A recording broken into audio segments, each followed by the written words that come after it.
July August বিপ্লবে অর্থ যোগানদাতা আওয়ামী লীগ নেতা শঙ্কর সেনগুপ্ত সংখ্যালঘুর তকমা লাগিয়ে বহাল তবিয়তে।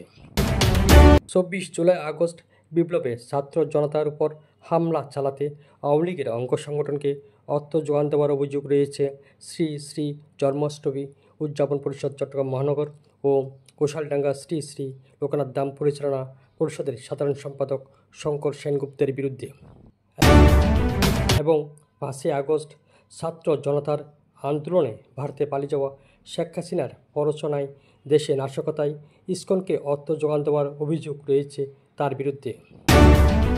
তিনি নগর আওয়ামী লীগের রাজনীতির সাথে ছিলেন সক্রিয়।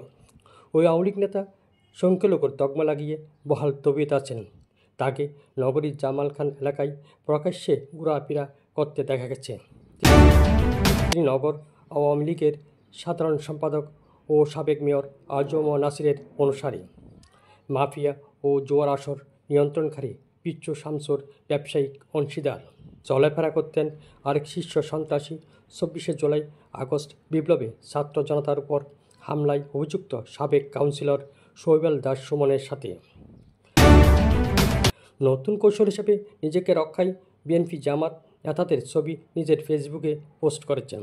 বিস্তারিত আসছে আগামী পর্বে।